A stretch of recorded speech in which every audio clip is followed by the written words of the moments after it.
ఆ, చంద్రబాబు నాయుడు అరెస్టుపై ఏపీ ప్రభుత్వ సలహాదారు సజ్జల మాట్లాడుతున్నారు. లైవ్ ద్వారా చూద్దాం.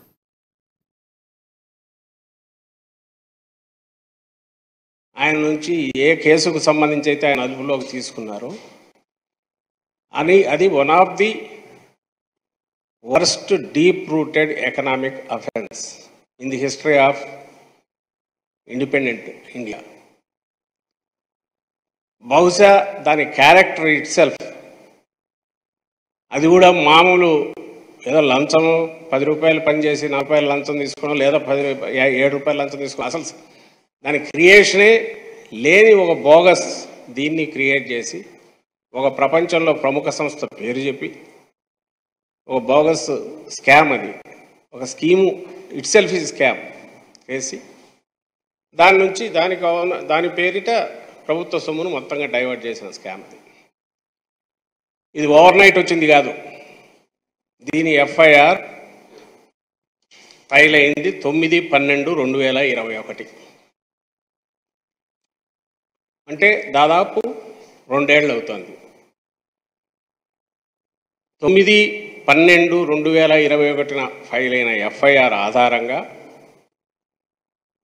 సిఐడికి చెందిన సిట్ దర్యాప్తు కొనసాగిస్తూ ఈ మధ్యలో చాలామందిని క్వశ్చన్ చేశారు, అరెస్టులు జరిగాయి.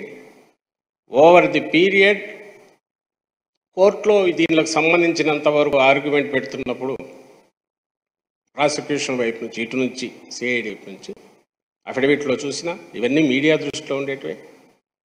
ఈ స్కామ్కి సంబంధించి నేరుగా అప్పటి ముఖ్యమంత్రి చంద్రబాబు నాయుడు గారు ఇన్వాల్వ్ అయినటానికి బలమైన ఆధారాలు ఉన్నాయనేది కూడా వాటిలో మెన్షన్ చేస్తూ వచ్చారు. ఇట్ ఈజ్ నాట్ ఏదో ఇప్పుడు ఉన్నట్టుండి సడన్గా వచ్చింది కాదు. ఎందుకు ఇంతగా చెప్తున్నా అంటే, ఇప్పుడు ఆయన ఈరోజు అరెస్ట్ తర్వాత ఏదో మాట్లాడుతూ చెప్పినట్టున్నారు, ఇది అన్యాయం, ఘోరం, ఎఫ్ఐఆర్లో లేదు, అలాగే నోటీస్ లేకుండా నన్ను అరెస్ట్ చేస్తున్నారని. ఈ రెండింటికి ఎందుకు చెప్పదలుచుకున్నానంటే, ఇది ప్రజలకు తెలియాలి. చంద్రబాబు నాయుడుకి తెలుసు తాను అరెస్ట్ ఇమ్మినెంట్ అని తెలుసు, ఎందుకంటే కేసు బలంగా ఉందని తెలుసు, నేరారోపణ బలంగా ఉందని తెలుసు, పోక తప్ప లోపలికని తెలుసు. దానికి గ్రౌండ్ ప్రిపేర్ చేసుకుంటూనే ఈ మధ్య 2 రోజులు 3 రోజులు నన్ను అరెస్ట్ చేస్తారు అని కొడుతున్నారు. నేను దాని జోలికి ప్రస్తుతం పోదలుచుకోలేదు, తర్వాత మాట్లాడతాం పొలిటికల్ యాంగిల్ దీనికి సంబంధించి. కానీ దీనికి సంబంధించినంత వరకు కాగ్నిజబుల్ అఫెన్స్, అందులో ఎకనామిక్ అఫెన్స్, వీటిలో నోటీస్ ఇవ్వాల్సిన అవసరం లేదు. ఇది స్పష్టమైన settled matter legally.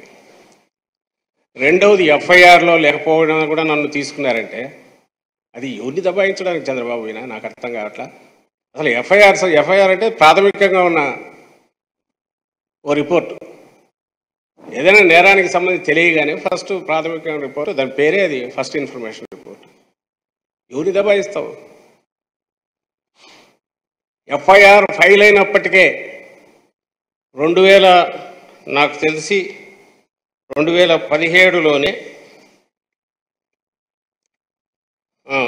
2017-18లోనే GST director general, GST intelligence, central government agency Pune, వాళ్ళ ఇన్వెస్టిగేషన్లో దీనికి సంబంధించి నువ్వు రిలీజ్ చేసిన, నీ ప్రభుత్వం అంటే చంద్రబాబు నాయుడు ప్రభుత్వం అక్రమంగా రిలీజ్ చేసిన 370 కోట్లలో 241 కోట్లు డైవర్ట్ అయింది.